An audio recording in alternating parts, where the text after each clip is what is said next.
shit's in the safe. Got me a spot out the way. Nigga just tryna be safe. Let's get some sports talk.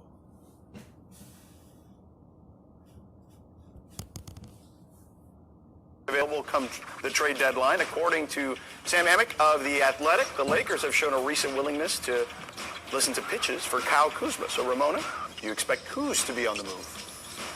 I don't know if I would say I'd expect him to be on the move. I think they would certainly listen because they would certainly listen, but there's not really a great trade out there that's going to establish what they would need in return. Kuzma is a young player who doesn't make a lot of money, but what he's been positioned as is the third guy on this team, and this has been an audition for him all season long. He's mostly been hurt for it, so I don't know how fair it is to judge his performance thus far, but the Lakers are in desperate need of somebody who can stabilize that second unit. Now, it's either going to be Kuzma, it's going to be Rajon Rondo, or it's going to be somebody who emerged.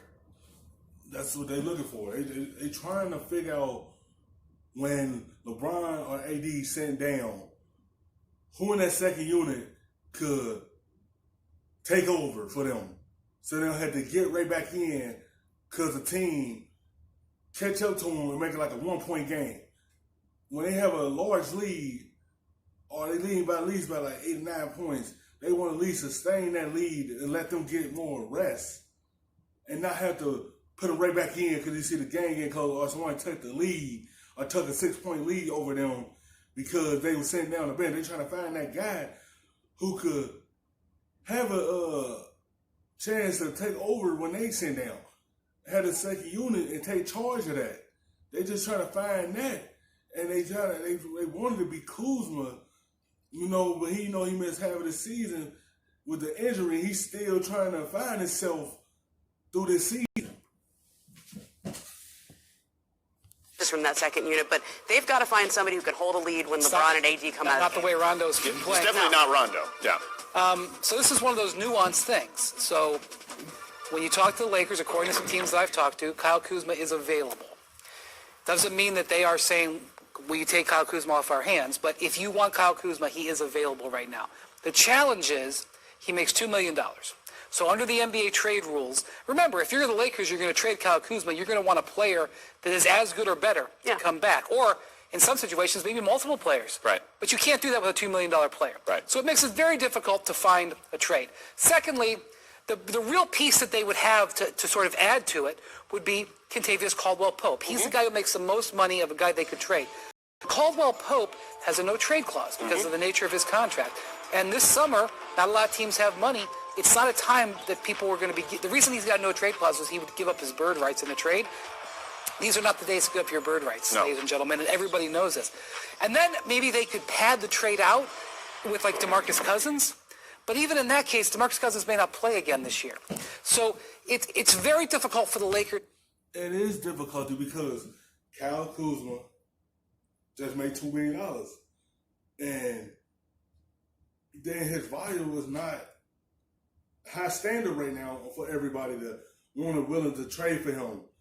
Like if he start playing well, maybe they try to take a chance to get him. But Caldwell-Pope, like he make a lot of money, so they can trade him if someone willing to take on his contract, or they had to give him all his money if they trade him, or no one don't want Caldwell-Pope. They feel like Kuzma is a good, valuable player for someone to take. They just trying to get someone for that second unit. They have to understand Kuzma is still trying to figure out a lot of things with him because he battled injuries this year with his ankle, and then I think he had another injury in the middle of it, and he's still trying to find his way and capitalize off the season he had last year. It was just so much going on this season with him. So he's still trying to claw his way back up here to where he was at last year. To construct a trade, which is why I still think their best chance of improving this season is to sign guys who are free agents. Yep. Like Darren Collison, who Woj reported is interested in coming back potentially, or a guy like Andre Iguodala if he gets bought out.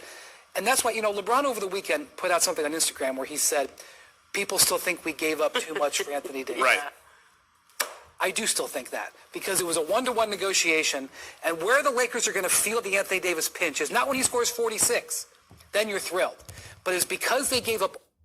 Because y'all gave up all these young assets for Anthony Davis. Y'all don't know what he's going to do at the end of the season. If y'all do win a championship, y'all still don't know what he's going to do. What did he want to go home and play for the Bulls? And represent his home town, like his city, and want to play there. I'm just saying hypothetically. Like, I don't know what he's gonna do. Y'all took a risk on him. Y'all did give him a whole lot. Cause it's a 1-year rental. Y'all don't know right now if he wanna stay long term. Cause y'all know down the line, LeBron ain't gonna be here for a long time. Like, he still gonna play 2 more years out of his contract, and then he probably retired to that. Like, AD is a lot of stuff probably playing in the back of his head right now. Like, but at the same time, y'all don't know what he want to do. All of those swaps and all of those picks, they don't have the extra pieces to make themselves better through trade. Now, free agency, maybe next summer, but to materially improve this team, they're going to have a big difficulty to do it through trade. Ramona, you brought up Rondo, and I think the Lakers have a Rondo problem, I believe, right now. We have a graphic here. Let's take a look at the numbers of Rondo when he's overall, his play. He's a +1 net rating. When LeBron's on the floor, he's fine. But when LeBron is off the floor and he's leading that second unit, it's been really bad. Like, they can't hold the lead, and this is part of the problem with the Lakers, Brian. To your point, they don't have necessarily the ability to fix this. Paging Darren Collison. Yeah. This would, I mean, to be able to get Darren Collison, and I have no idea what kind of shape he would be in right now. He hasn't played. This is a guy who's really shown to be, when you talk to his former teammates, they think he's terrific in the locker room. In the last few years, he's been a terrific outside shooter. If Darren Collison is healthy and interested in playing, to be able to add him to that second unit would be huge. Well, Brian, my understanding, he is working out. He retired over the summer, but he.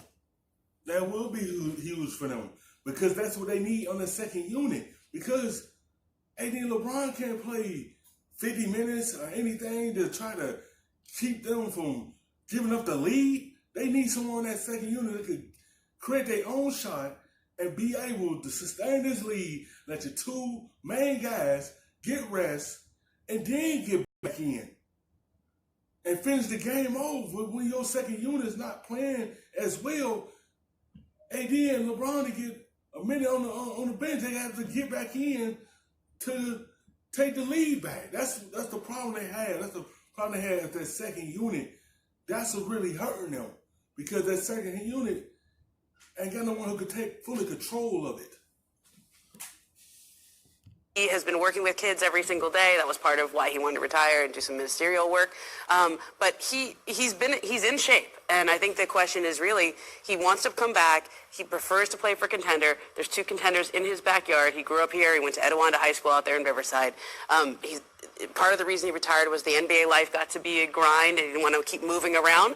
But if there's 2 teams right in your backyard, we got another showdown between the Lakers and Clippers for a potentially key player. The Battle of LA continues. We'll get to that moving forward the rest of the season, I'm sure. Thanks so much for watching ESPN on YouTube. For more sports analysis and highlights. Purchase